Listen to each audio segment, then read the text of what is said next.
Surprise, surprise, the United Nations Security Council releasing a new report on Monday accusing Israel of hundreds of grave violations in 2020 against Palestinian children, including allegedly, quote, maiming some 324 kids and attacking over 24 schools, at least one of which was confirmed by the UN as being used for military purposes. Meanwhile, United Nations Secretary General Antonio Guterres likewise condemning the abuse of children in armed conflict. But neither the report nor other UN official statements address one of the region's most heinous and ongoing abuses of children in armed conflict. And that is, of course, Palestinian terror group Hamas's recruitment of child soldiers via their ongoing so-called summer camps.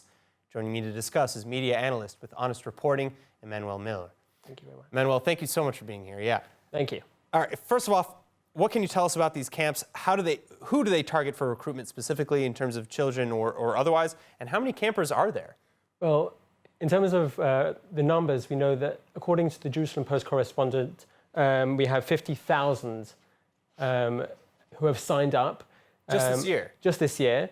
So we have an astonishing number of kids who turned up. I've got the name, the Sword of Al-Quds battle. It's been named after the recent battle. The Sword of Jerusalem, yeah. Well, that is the Sword of Al-Jerusalem is the name of the battle, as Hamas called it, the war that was recently took place against Israel.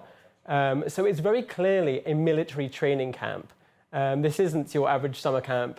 No, and we're seeing visuals on screen here, not your average summer camp. Not at all. And we also see the outcome, because in recent coverage, we know just last month, there was this horrific New York Times front page cover of all the children. The child victims. The child victims. And it came out afterwards that at least one of them was affiliated with Hamas, and you can see him in images of him holding rifles and RPGs. So clearly this is a fast track to serving in a terrorist unit. All right, so how often, because I know that I myself have mentioned that these are long ongoing, and we've seen clips of these summer camps going for at least 5-10 years. How often do these camps run? They run every single summer. This is totally routine. I would say this is allowed to continue as long as there isn't any public pressure against it. And there's not going to be any public pressure against this kind of thing until there's media coverage. And unfortunately, the media just doesn't take an interest in this. And it's a clear contravention of international law.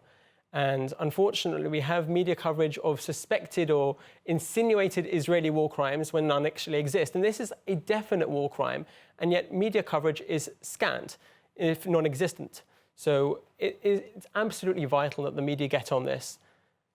Why do you think that they're ignoring this? I mean, it's a pretty hot topic, I would say. So we saw just last month a major UN official in Gaza was ejected effectively for confirming the Israeli narrative. The accuracy of the strikes. Yes, and we understand already that for many years that journalists are kept on a tight leash in Gaza, and that anything by Hamas, and they cannot say what they really observe.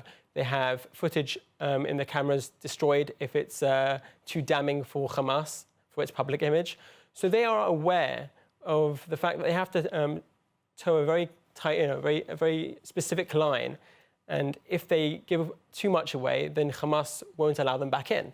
Well, even given that, I mean, they must not be too worried about it, given the fact that we have that footage to begin with. They seem to be using it as somewhat of an advertisement. Mm-hmm. In any case, Emanuel, thank you so much for being with us and sharing on this. Thank you.